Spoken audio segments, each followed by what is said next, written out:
I was like determined to get into journalism or photography, media, something along those lines. And I applied to all different jobs like around the country, everywhere, and ultimately got rejected by all of them. So I kind of was like a little defeated, but also like, oh, it's just like not my time.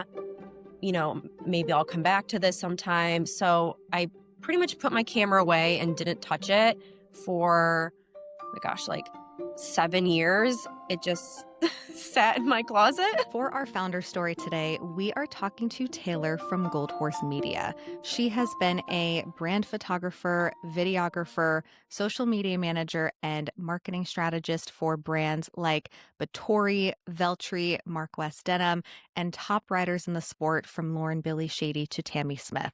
But before she was a force in the equestrian marketing industry, she started out as a portrait photographer. And we are starting our episode going all the way back to the very beginning so that we can learn the exact steps that Taylor took to start her business as a portrait photographer, all of the challenges, rejections, and struggles that came up along the way, all the way through the full arc of her story and her journey, now shifting gears and pivoting her business into something very new and exciting. So much of how we interact with each other in the industry is through social media, where you tend to see the highlights and the best parts of everyone's day-to-day life, career.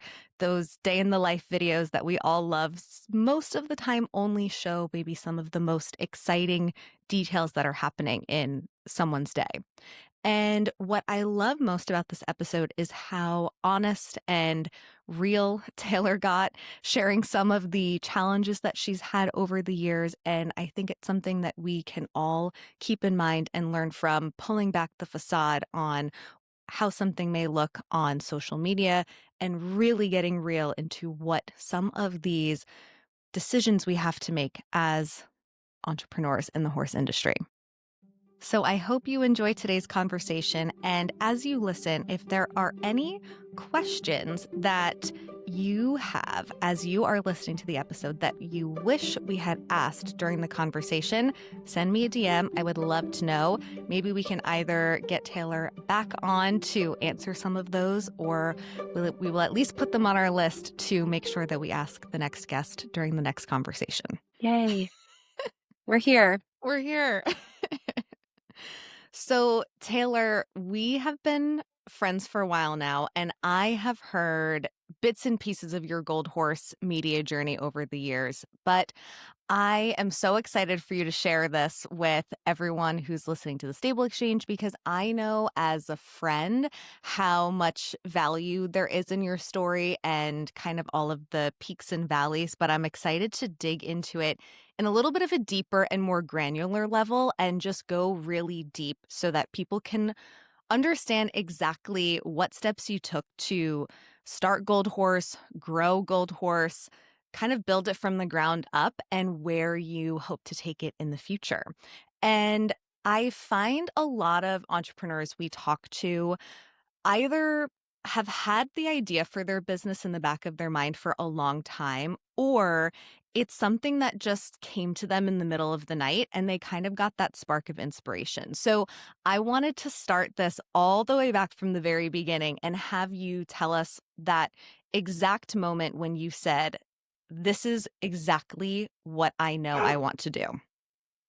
Awesome. Yeah, I'm super excited to share a little bit more about my story, because I feel like over the years, as you get more into your craft and everything, people forget where you came from, you forget where you came from, and it's just good to kind of talk about everything from the very beginning. So I'm excited to share that journey with you and everything today. And I know we've talked about it a lot, but it'll be good for just to share it with everyone else. So I guess I have to take it back to like the very, very beginning. Gold Horse didn't just like come to my mind in the middle of the night like some people with their business ideas. It kind of took a little bit of time to get there. But basically, when I was in college, I went to an equestrian college, which was really cool. Um, And I always knew I wanted to do something with horses. I wanted to be in the horse world, but I had no idea what that was. Like I kind of always thought you either had to be a trainer or a vet. Like those were like Yeah. the two pathways that I thought were possible. And then once Yes. I went to college, I realized, okay, there are, there's some other options, but it still didn't seem like there was that much. So I was actually in a program that my major was equestrian entrepreneurship, which ironically works Yeah. really well for what I'm doing now.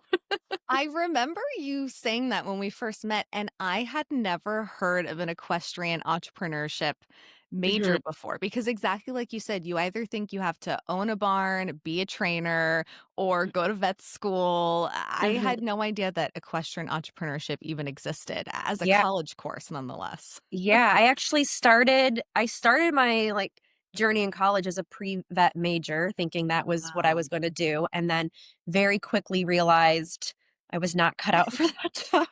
The science brain and the creative brain are definitely two very different things. Mine do not mesh. I'm not a science math person at all. I'm more of a creative. I like colors, like, Yes. You don't all of want that. a sterile white room, which is No. great, but I know you're such a creative at heart.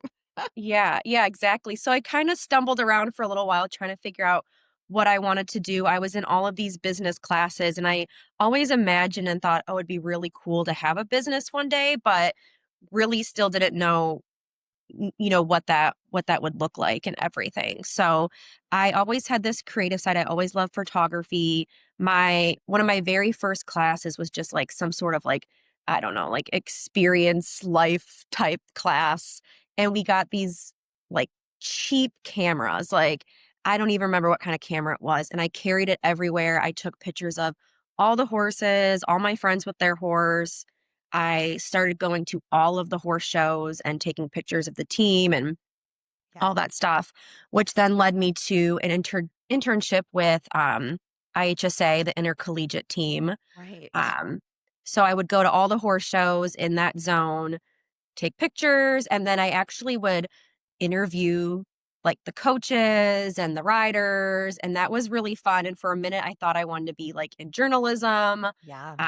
because I would write like I would go back on like the bus to go home, and I'd be like typing up the articles and um, That's so cool.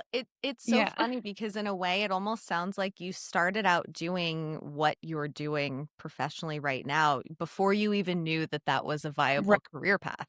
right. I didn't even know. So eventually that did kind of register with me. I'm like, oh, I could do this Wow. as my job.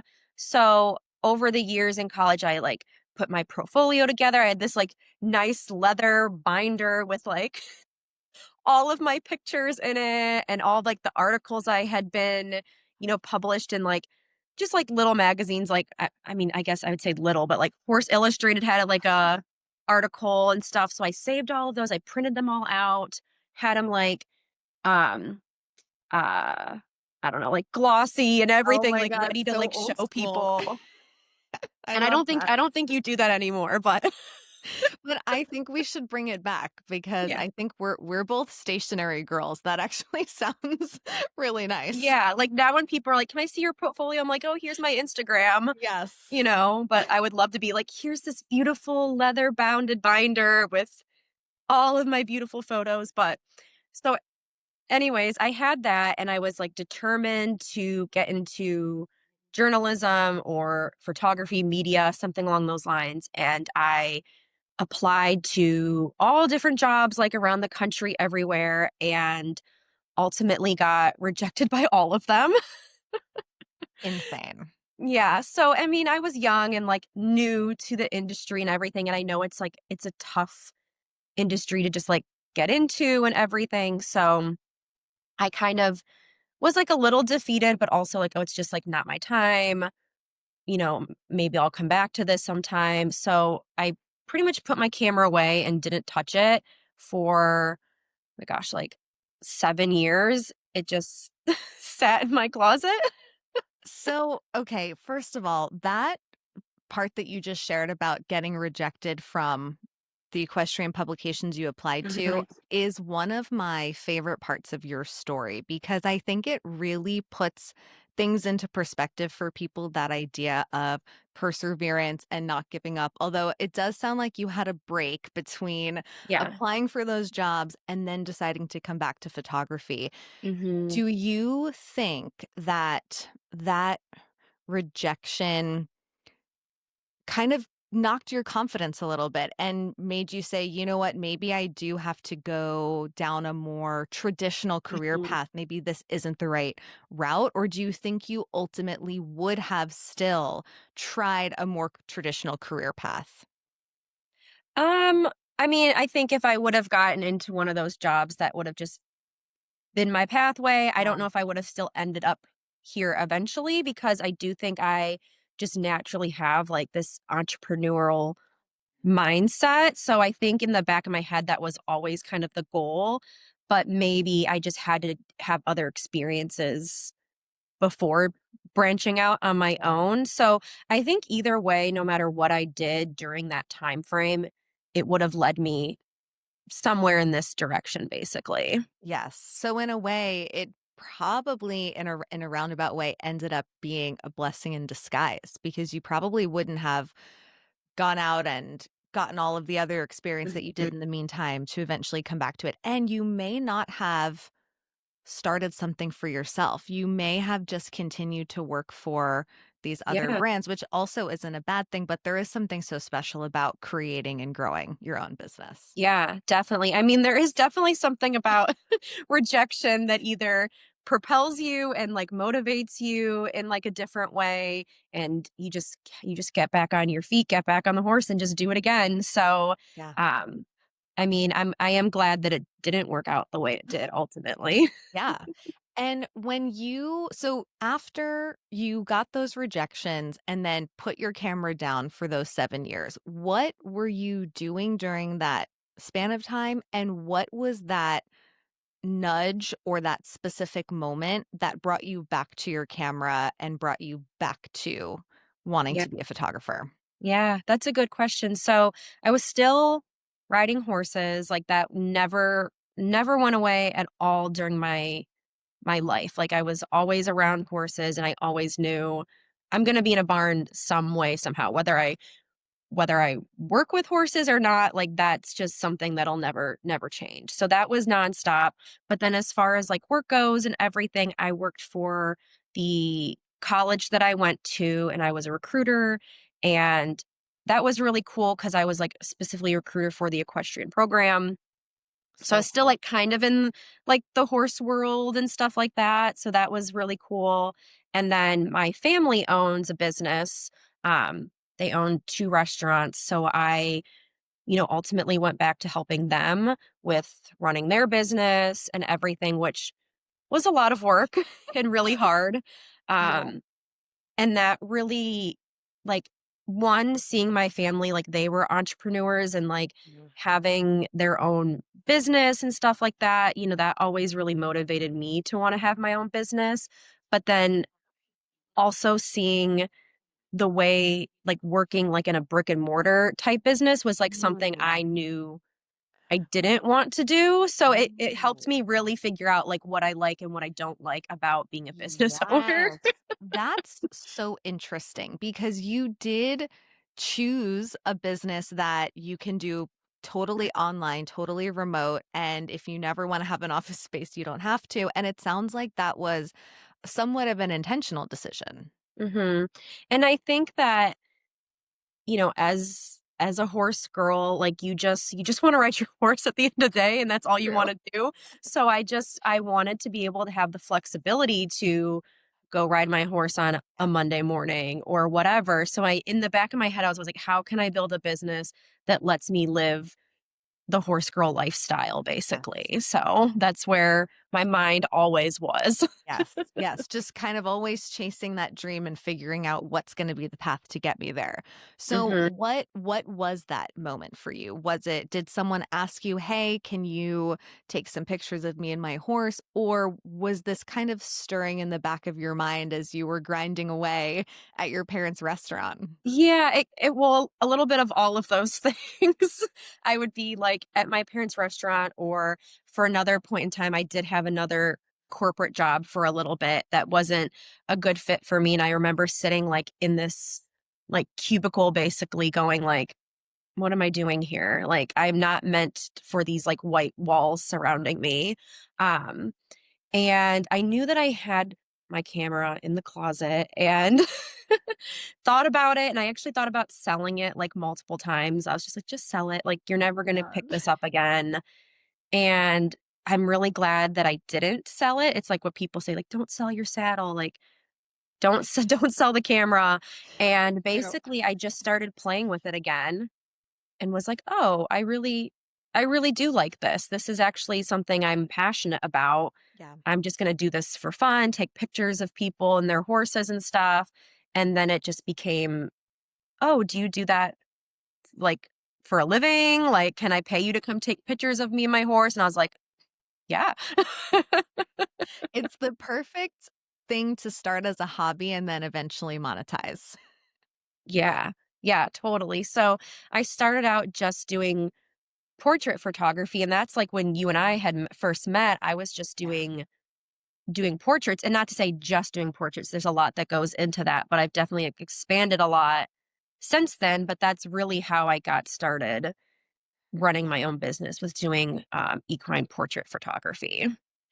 When you had that very first client, do you remember your very first client who paid you for a session? Yes. Yeah. I remember the clients that paid me, like, when I was like, "Oh, like, just pay me, like, $50," like, friends. Like, I had a lot of friends that would pay me, but I remember, like, the first time, like, someone just reached out to me that I didn't even know, or, like, knew but hadn't had a relationship with in a while, that wanted to pay me, like, Mhm. this full price to do it. I'll, like, never forget that. Yeah, and that I mean, that's a huge moment because in that moment when you're first getting started, you almost feel like, "Oh my god, should I be charging? Do I deserve to be charging? Is my work quality enough to be charging?" All of those feelings just come flooding through, but it always takes that first one who's going to pay you that full rate to kind of give you that Mhm. confidence to keep growing and moving up. So, Yeah. that after that first session, what was that next direct step you took to say, "Okay, now I've had a couple of paying clients here and there, had one that's finally paid me what I want to be paid for a session." What exactly do you do next? Yeah. So I guess in my head, I was like really happy with what I was doing. I love doing the portrait stuff, but I still like deep down really missed the like working with businesses and brands and like doing marketing and kind of like helping people. I really wanted to do because like the portrait stuff was fun and like everyone really valued that. But I really want to do something where I felt like I was helping and like serving Yeah. people better. So then started toying with the idea like, oh, I'd really like to work with equestrian brands. And I'll never forget the first brand that just like reached out to me. And I thought that was the coolest thing ever. Yeah. That is like such a cool moment. Are you okay with sharing who the Yeah. brand was? Yeah. So I don't know. I don't think they're still around anymore, but it was Okay. actually Equestrian AF apparel. Yes. Uh, yeah. So What? my Oh friend, my we're god. actually like friends now. Her name's Amber. And she was the first person ever to reach out to me and say, "Hey, can you take pictures of my like equestrian branded t-shirts and stuff like that?" So that's how everything really got started because I worked with her first, and actually this past year I photographed her wedding, so we became like kind of Whoa. like acquaintances and friends after that. Yeah. So, yeah, that was the first like, brand I ever worked with, which was That cool. is so full circle. You've kind of worked with her at a couple of big moments in her life. And Hmm. it's funny you say that because now I actually remember when we first worked together on your very first Yep. Taylor Margaret photography website. I think we had this tiny little tab for brand photography, and it was all equestrian That's AF it. That's all apparel. it was. It was equestrian AF. It was like, Yeah. just t-shirts about bays for days, like that kind of That's stuff. But right. They were cute um shirts. yeah, they were really cute. I still wear them actually. So yeah. Oh my god, I love that. So, Yeah. how did you kind of jump from that first branding client to the next? Do you feel that you just started to naturally gain some momentum once people in the industry knew that you were doing brand photography, or did you have to, for the most part, network and maybe even pitch a couple of brands just to get those first few under your belt? Yeah. Definitely had to do a lot of networking to get my foot in the door because there are a lot of photographers out there and a lot of people that do like really beautiful work. And I'm like, what makes me different from anyone else? And it's basically making that face-to-face connection with someone that really, really helps them be like, oh, like Taylor's my go-to photographer, basically. Yeah. Um, so I did a lot of like, traveling around. I went to, like, Equine Affair, I went down to Wellington, like, I was like, "I'm just gonna go where the people are Yeah. and just meet everybody." Yeah. And I mean, we're kind of jumping ahead to where you eventually grew Gold Horse, but on the topic of travel, I am curious, when you started with Equestrian AF Apparel, Mhm. she was based locally to you in Ohio, Yeah, right? yeah. And then from there, you grew this incredible side of your business where you were traveling the country for branding Mhm. sessions. So I definitely want to dive into that because I'm curious how you made the decision to not just work with local brands. I'm Yeah, curious to know if it was because you just truly wanted to expand your horizons and not work within just a local radius, or if you just started getting those requests from people based all over and said, I'm going to figure out how to build my business around these requests. yeah, yeah. I think, again, a little bit of both of those things. I felt like, again, I really had to, like, put my name and my face out there, and I was like, "What better place to do that than Wellington, Florida?" Just go jump right into where everybody is. So, it kinda started out like that. I'll, like, never forget my first time going down to Wellington and being like, "This is amazing. This is a Yeah. dream come true." But I was kind of like fake it till you make it at that point. Like, I think we everyone was all like, had "Oh, to you be. made it. You're doing all the things." But really, I was just like there. I just like showed up, really. You just showed up and said, okay, I'm here to meet all Yeah, of I these think people, but I I mean, I don't know who had anyone like is. maybe one or two brands. That was actually my very first, like, I would consider, like, big brand photo shoot. I did a photo shoot with Batory down in Wellington, and that's, like, really the moment where I'm like, I'm in Florida, I'm working with Batory, who I love, and I was like, "This is gonna be amazing." Yeah. Yeah. So would you say that photo shoot really like helped you dig your heels into I'm doing brand photography. This is what I want Mhm. Gold Horse to be. Yeah, yeah. I remember, like, really just, like, I got to the photo shoot super, super early, like, ridiculously early. I was just sitting in my car. I had never been to WEF before. I had never met the girls that were modeling before. I'd never done a big brand photo shoot. And I just sat in my car and I was like, holy crap, like this is this is so cool. Like, how Yeah. did I get from here to here basically? Yeah. And I think that's what a lot of people want to know. It's like, how do you make that jump? And you just have to put yourself out there. And I think that's the biggest thing is people Mhm. get so afraid they're like, I'm not ready yet, or what if they don't like me or whatever. And that's if you do that, you're never gonna get out there. So that was like the biggest thing is like just I'm an equine brand photographer, just saying it, you know? Yeah. Saying it and owning it. And, so many people talk about that idea of imposter syndrome, which I think we Mhm. all feel. but at some point it just you have that make or break where you're either going to let it consume you or you're going to push through it and Yeah. just do it. Do Yeah. you remember enough details from that shoot to kind of say how you structured that first big brand shoot? Because, when we talk to other brand photographers that we work with, structuring their sessions and their services is sometimes one of the things that they struggle with the most. And how do you do that at the beginning phase when you're kind of Mhm. still testing? So, for example, how did you even know how to style the outfits? How did you know how to pose riders for branding versus portraits? Because the nuances really are so different. And how did you even know how much time you would need? Talk us Mhm. a little bit through what that whole brand shoot My planning God. process looked like.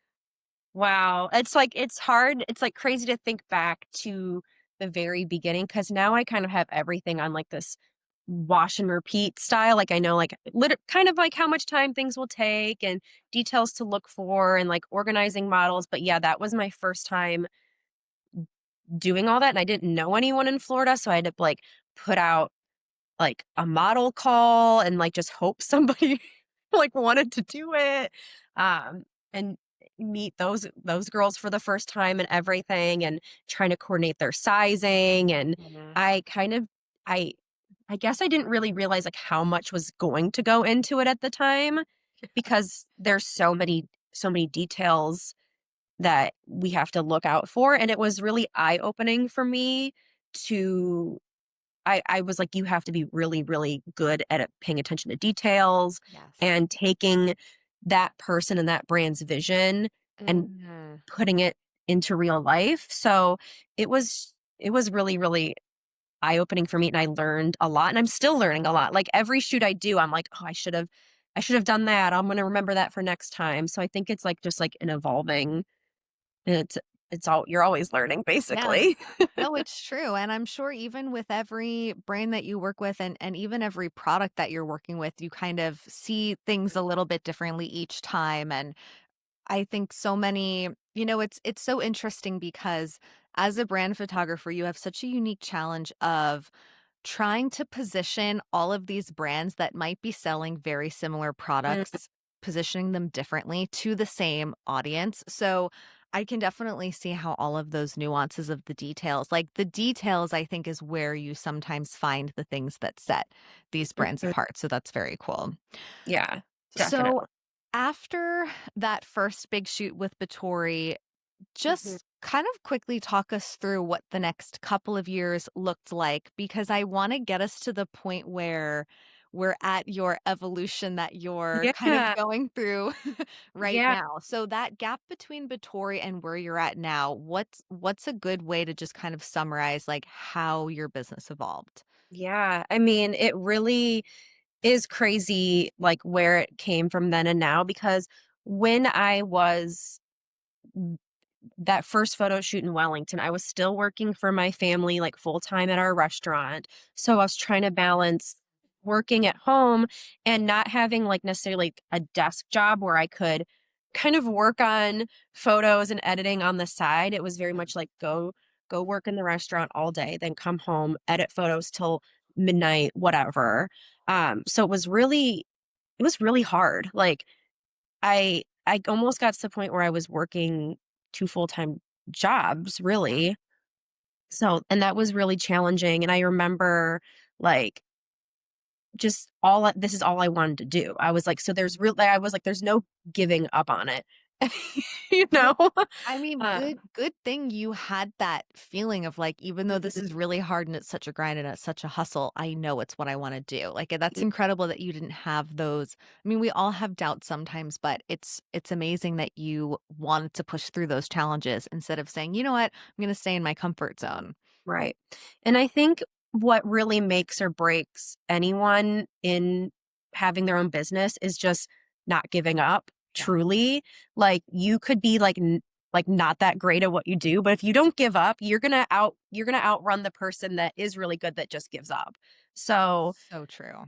I was like, I can't give up on this. I'm gonna keep going." And I worked my other job for 3 years before I was able to take Gold Horse full time.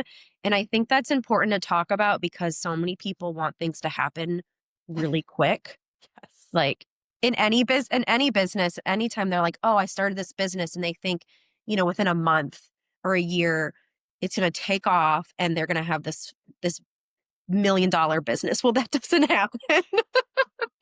No, it's a slow build. And I love that you share that because I'm sure at the time, so many people saw your Mhm. Insta stories of you like in Wellington doing all of these photo shoots and probably didn't even realize that you were kind of side hustling on the weekends and on your days off, Mm, booking these quick back to back trips yeah. and then working your full-time job at the Yeah. restaurant. So I do think that is such an important reminder because that's a Mm, conversation we have a lot too.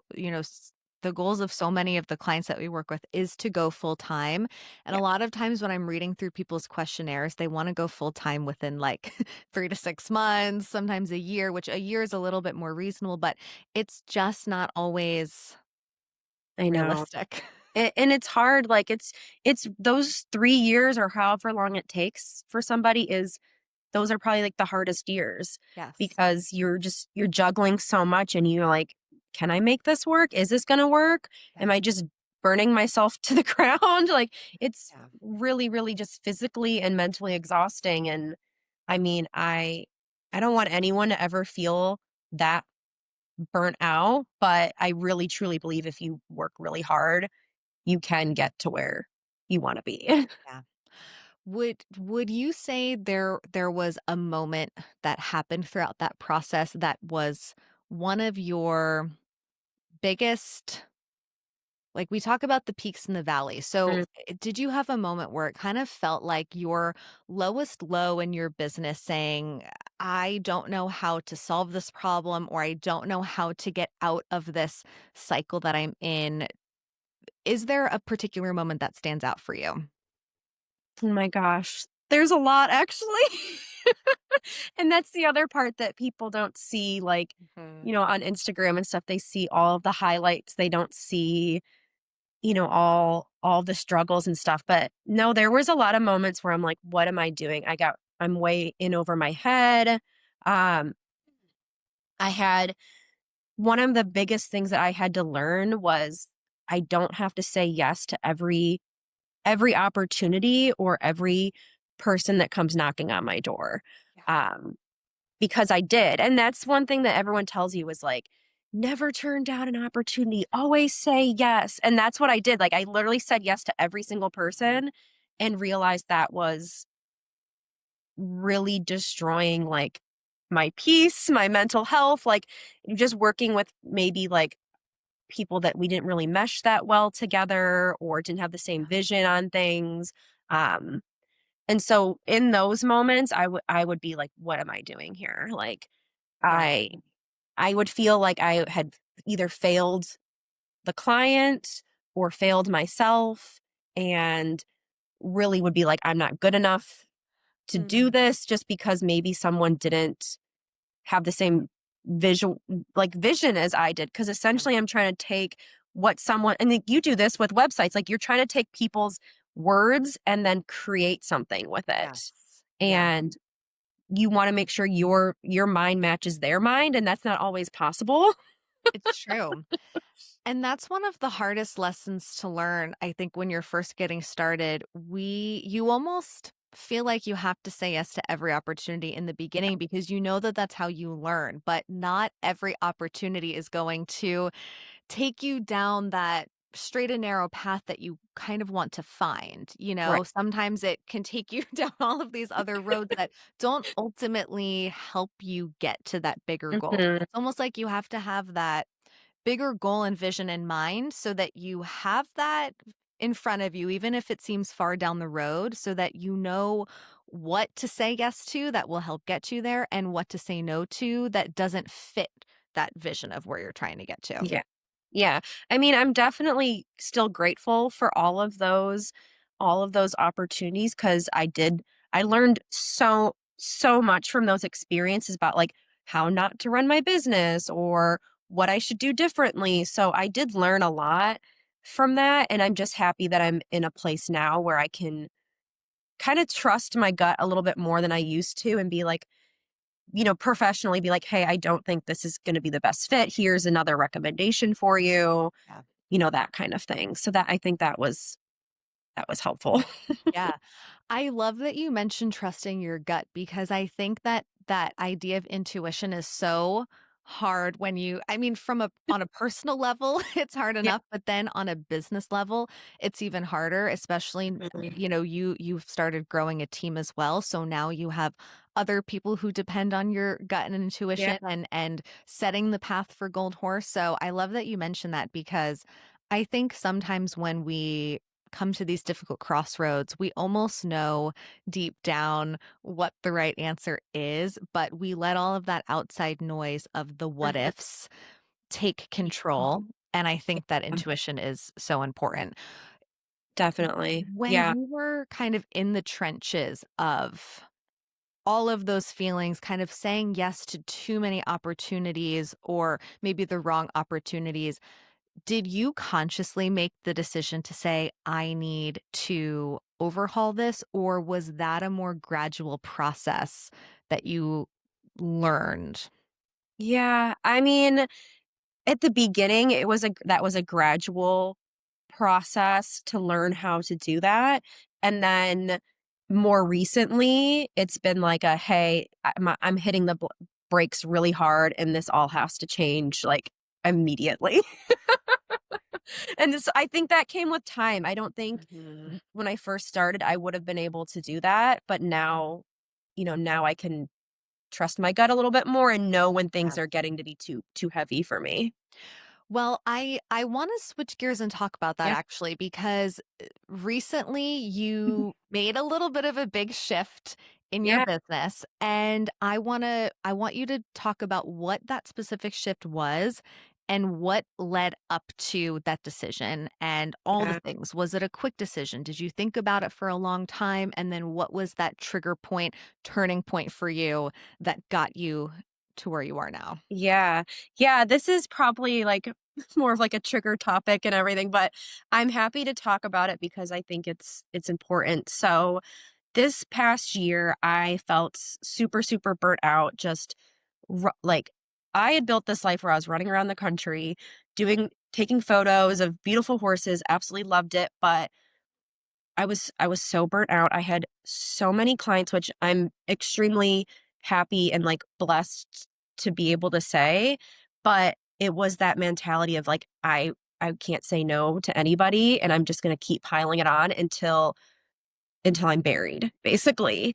And I just remember all, like, even, like, parts of last year into this year, I've just felt like I was, like, trying to, like, get to the surface again and just, like, breathe a little bit, and I never was, because as soon as I would start to be able to breathe again, someone else would come and I'd be like, "Oh, I can help you, like, come join the family," like, it's like It's a 'cause that's my snowball. nature, like, I wanna serve and I wanna help as many people as possible, but kind of, like, at what cost? And it got to the point where this is, like, really hard for me to admit, but, like, I wanted to help so many people that I stopped helping myself, and then in return, it didn't help anybody Mm. because I was so burnt out. I couldn't do good work anymore. I couldn't keep up with editing. Like I was just so like I really couldn't breathe at one point. And I thought about it for a while. Like I was like, I'm just barely making it, blah, blah, blah. And then one day I woke up and I was like, I'm done.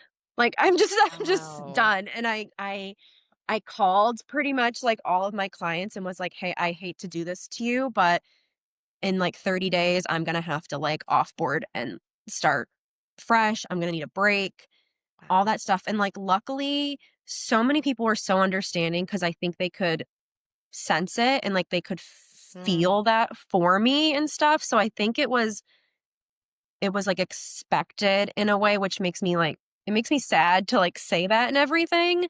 But everyone was super appreciative of everything I had done and how like they could tell like my whole heart was in it, and I always had, like, super Wow. good intentions, but I really just bit off more than I could chew at one point, and during that time of kind of offboarding everybody and kind of taking like what I called stall rest, which I had all over social I media love this that. year about taking stall rest. And I still think it's the best thing possible for you as a business owner, um, was to just pause and be like, what do I like about this business and what don't I like? Like, what can I change? How can I make Mhm. this sustainable?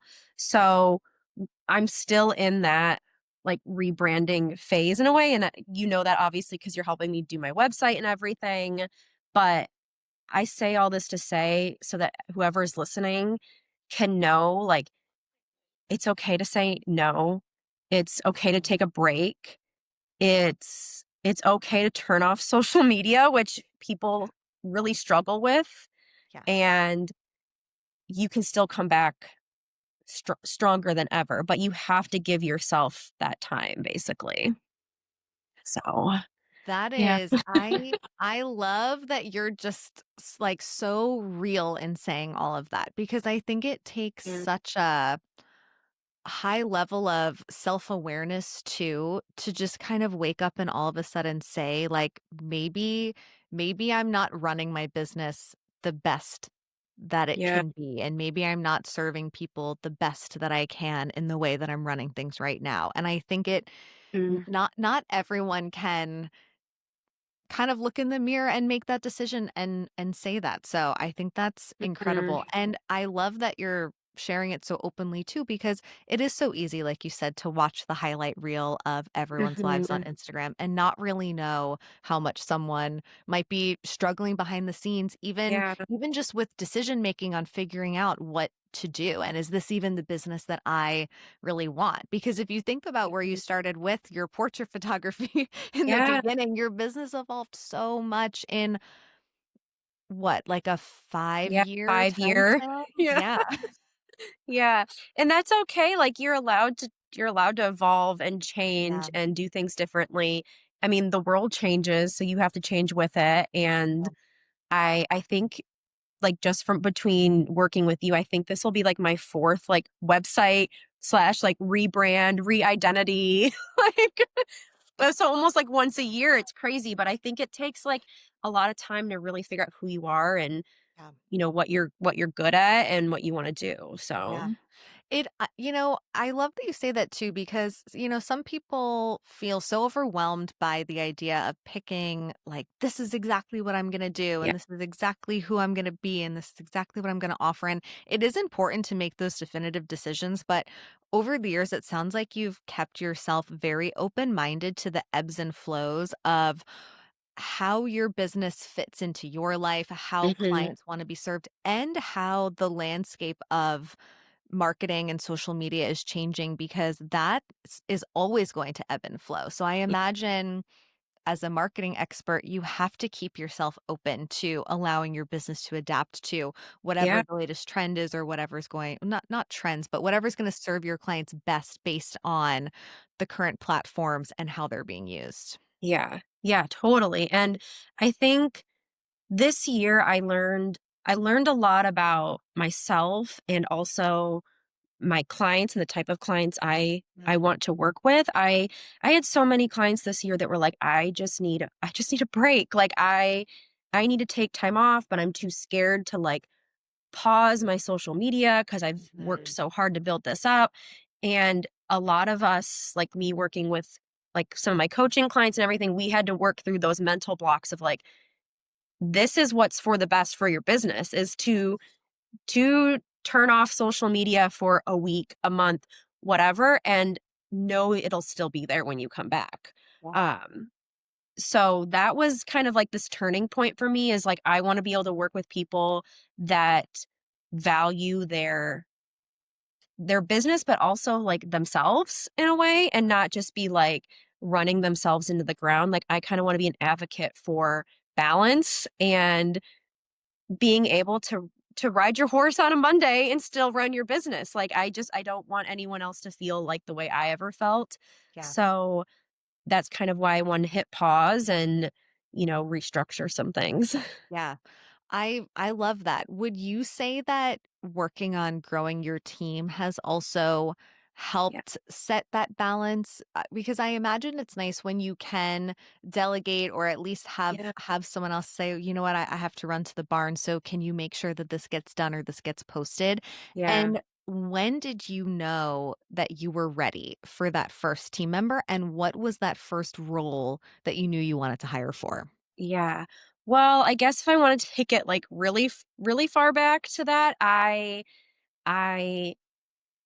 knew that there was areas of running a business that I'm not good at. So to full circle back, we know I was not good at math and science and things like that. So I'm like terrible at accounting and bookkeeping and stuff.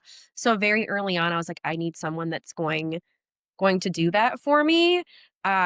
So I kind of had trial and error finding like the right person to be able to trust with something like that because it's like a I don't know, it's kinda, like, personal to be like, "Here's how much money I make," and to trust that person to keep that confidential and all that kinda stuff, so that took, like, some trial and error to find the right person, but I do have someone amazing now that manages my books, and that's amazing because 'cause I'm terrible at that, um, so that was the number one thing, and that's what I tell everyone is, like, what area of your business, like, do you not like, that you can give to someone else? Yeah. No, it's true. And usually us as creatives, usually it's anything that has to do with kind of those admin tasks that we're just so ready to offload. Yeah. Yeah, definitely. And like since then, like I've had, different people have kind of like come and go. And again, it's finding like the right people. And it it can be hard and it can be defeating if you work with someone who maybe isn't who you thought or doesn't have the same work ethic as you. Cause at the end of the day, it's your business. You're gonna work harder than anyone else.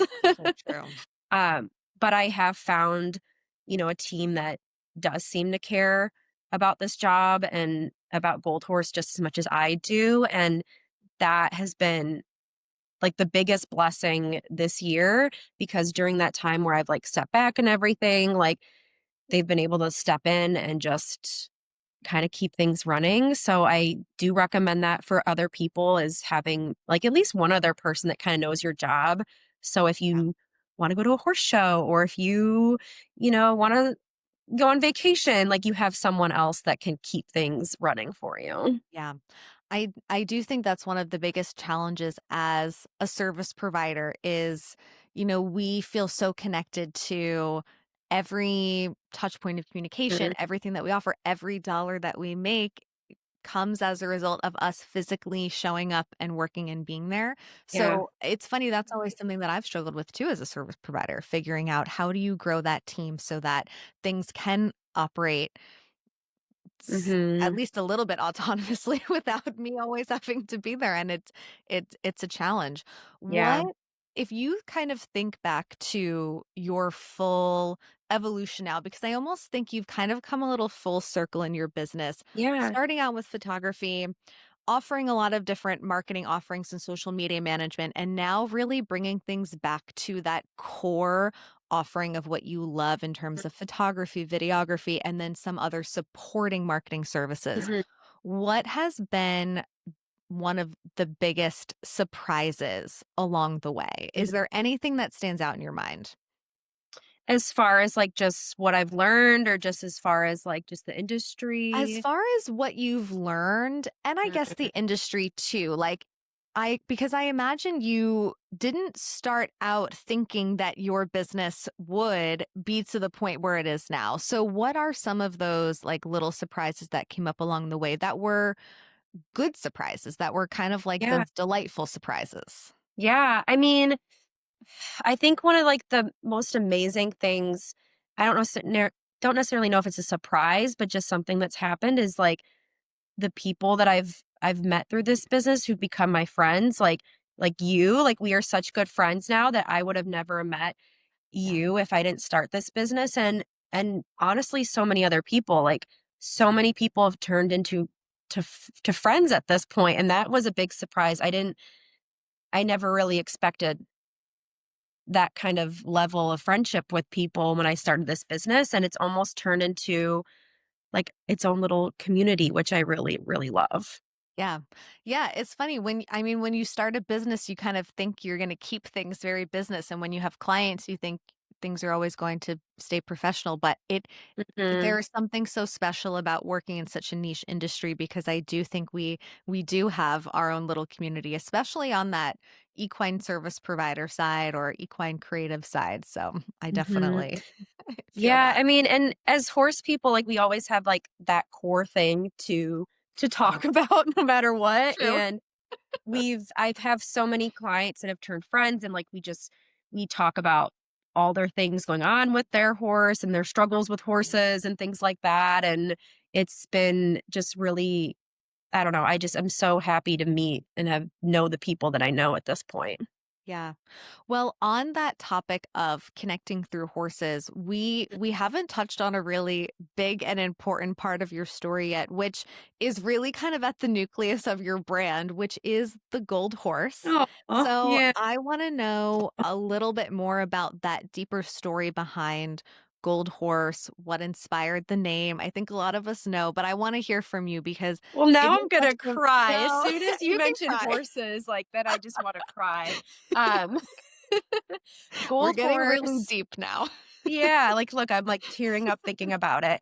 Gold horse is named after my horse Chloe, who's a Palomino, like gold Palomino. Yeah. It makes a lot of sense there, but um, she was the horse that was there through college, through getting my master's, through starting the business, like everything. So it just made sense to like give tribute Yeah. to. I'm crying, like the Let it the out. thing that drives us, and like I think that so many equestrians like we are driven by the horses to like keep going and to do all of this. So that's where Gold Horse comes from. Yeah. And I think everyone has a gold horse somewhere in their life, whether they're Palomino or not, or that horse is in their life or not. Like everyone has one horse that like has maybe changed their life. So Yeah.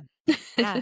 Everyone has that heart horse. And I yeah. think that's why so many people resonate with your brand because you really I th- I guess too because I know you on a personal level. I know how much your horses mean to you and Mhm. how you kind of keep them as that guiding light to always keep going. I'm sorry, I don't mean to make you cry more. I'm like literally crying.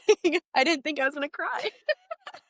Now I'm gonna start tearing up. No, it's But all good. I say all of that to say that that deep-rooted story is what Mm. keeps your brand so real. I don't even wanna say the word authentic because I think Yeah. if we've learned anything in this conversation, it's that things aren't always as they seem online, and authenticity Mm. is so hard to Mhm. do. So I think just the idea that you have such a personal connection to your brand as a whole Yeah. and your business and your clients and the overall goal of why you started in the first place is so motivating and inspiring. Yeah, everyone, I mean, that's like the thing, like you have to have that like guiding light, like that one thing that like keeps you Yeah. going. And for me and a lot of people, it's the horses and wanting Yeah. to like do well so that you can provide the best for them. And honestly, I could do a whole nother podcast on things I've learned from horses that have helped me in my business Yeah. and just, We how they should. shape you and everything. So, but yeah, that's the gold horse. I love it. Well, that will be part 2. Yeah. Yeah. I'll bring more Kleenex for that baby though. Yeah. Yeah, because if you're crying now, we're really gonna Oh cry in god. that episode. Yeah. So now I want to get into just like a little bit of a rapid fire, but you don't have to answer super Okay. super quickly. You could take your time thinking about it. I want to know what is the worst piece of business advice you ever received, and did you follow it? Mm, the worst piece of business advice. I think there's a couple things. Um, One, like I already mentioned, so I won't talk too much about it, is saying yes to every opportunity. Um, I think that's terrible advice.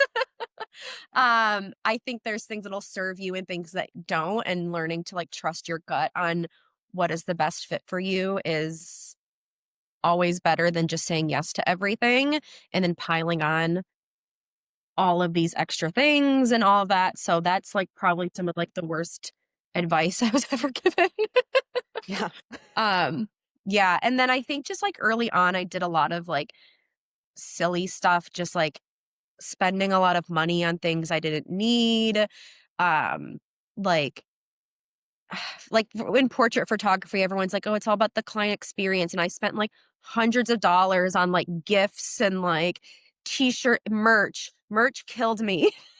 I think we both listened to the same podcast that gave that advice because I had Ashley working as like a little wood burner in her office, like burning the Farm Fir Yes. logo onto so many things. And we would ship these heavy Yes. packages to people, and it was But, like, fun, they're but amazing, like, people loved them and stuff, but, like, I spent so much money on yeah. merch that, like, my logo has changed 4 times now that, like, I have merch from, like, the beginning of time that I'll never use, like, But just you have to save it as something to look back yeah, on. that's true. I don't know, I don't think that's, like, the worst advice, but it's definitely something I wouldn't recommend.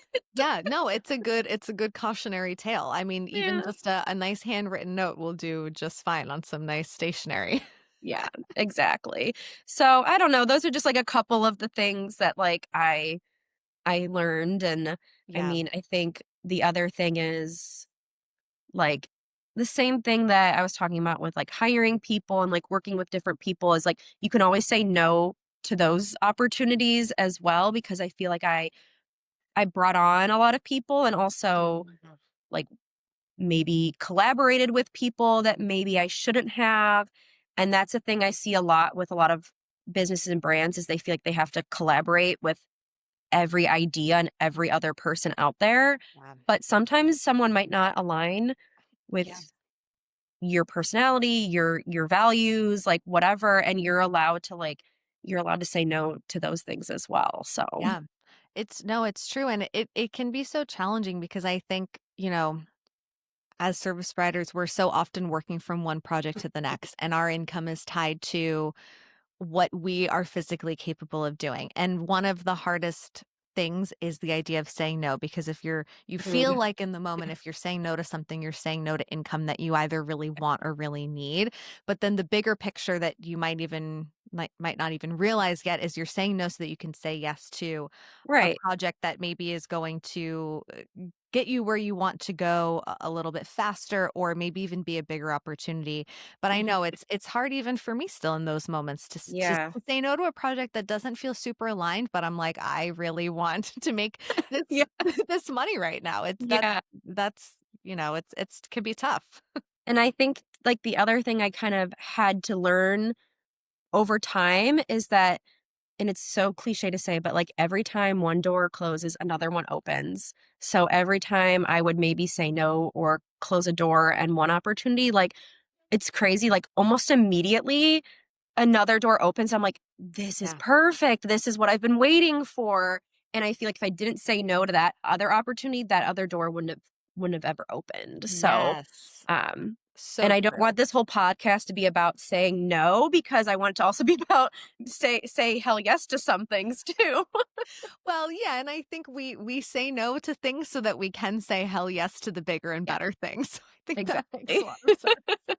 Exactly. Would you say you have received some piece of business advice along the way that has either transformed the way that you do things or led to a really important turning point? Like, what are some of Mm. those best pieces of advice? I think one like a really good piece of advice and is really hard for so many people, including myself too, is making sure you charge your worth Yeah. and charge your full pricing on things because I feel like that's something I still Uh-huh. struggle with a lot, and I feel like as soon as you can like feel confident enough in yourself and your value and charge what you should be paid, then everything falls into place. You get the right types of people. Like Yeah. you're much happier in that sense. So like I think it's not necessarily like charge your worth, but it's find your like know your value. Yeah. No, it's so important too because since we work so personally with clients, we want to be able to show up fully Mhm. committed, fully present, fully Mm, excited and ready to dive in, but it's so hard to do that when you have to do higher volume because yeah. naturally quality is going to go down when you're pulled in a million different directions and your mind is on so many different projects. So I love that you said that because that's, I mean, something that we struggle with as well. And then we do find during those time periods where we're maybe a little bit less busy, we can be so fully focused and present. And I think it changes Mhm. the whole client experience. But the only way to do that and still continue to do this full time so that we can keep showing up is to charge what Mhm. makes it And that's possible for us to different do for that. everybody, like, Yeah. everyone's prices are different because you you might not need as much, you might have Yeah. less things you have to pay for, whatever it might be, like, everyone's, like, what they charge is different, but I just Yeah. feel like knowing what your worth is, not even just like the dollar amount, but the time too. Like, Yeah. I feel like knowing how much your time is worth and like your peace, like, I feel like that's, such a big thing. Yeah, I totally agree.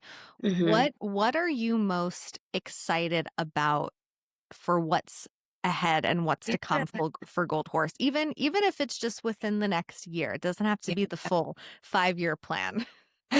I'm excited for we're going to be launching like the new website with a Mhm. couple like restructured surfaces here soon, so stay tuned for that.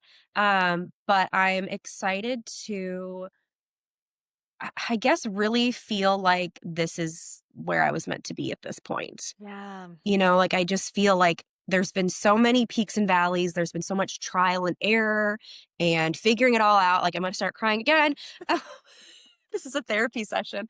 Um, It's just barely 9 a.m. I know it's crazy. But I feel like I'm finally stepping into myself and into my business and where it's really supposed to be. And I'm really Yeah. excited to have the people who are with me along for that.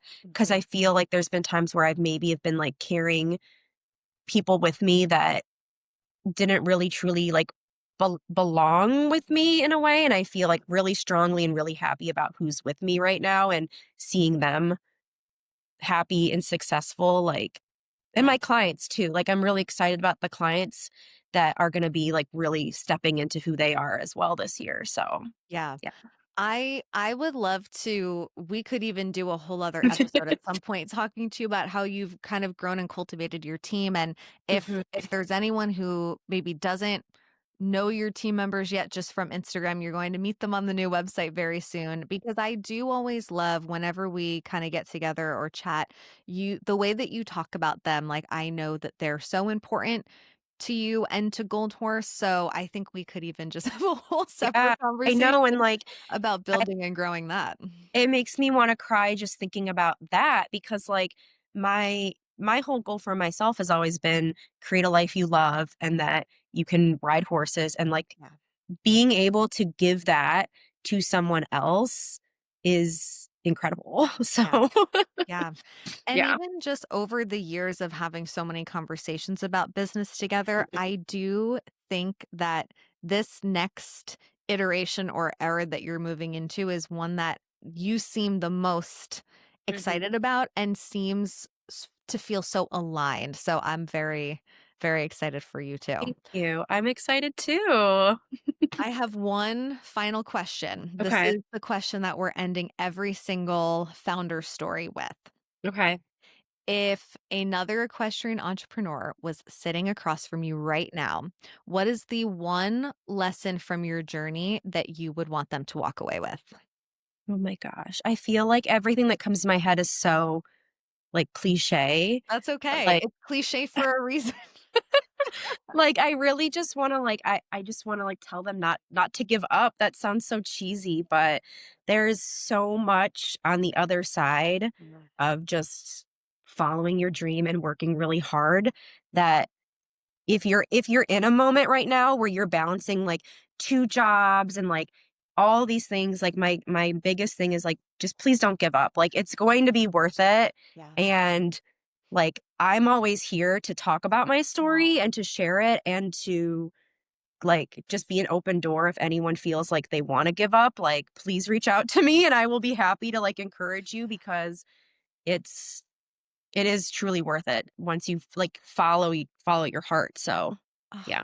I love that because I think, your heart really is at the center and the core of Gold Horse and your story and your heart horse. And I Mhm, don't think that's cheesy at all because if you think about how you first tried to get into the horse industry, kind of getting those rejections from the mhm, publications and coming so much farther now in your career that you maybe would have if you had gone down that route. I don't think it's cheesy at all. I think your story is such an important reminder of that idea of perseverance and not giving up and believing in yeah. yourself.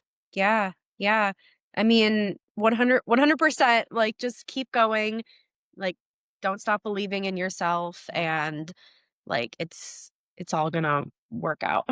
Yeah, it will. It will. You're proof of that, and I can't wait for people to see your relaunch and your light rebrand. You're still Gold Horse, just showing Yeah. up a little bit differently. So, on the sentiment of that, tell everyone where they can find you. Yeah. You can find me on Instagram, Facebook, and Pinterest at Gold Horse Media, and then website goldhorsemedia.com.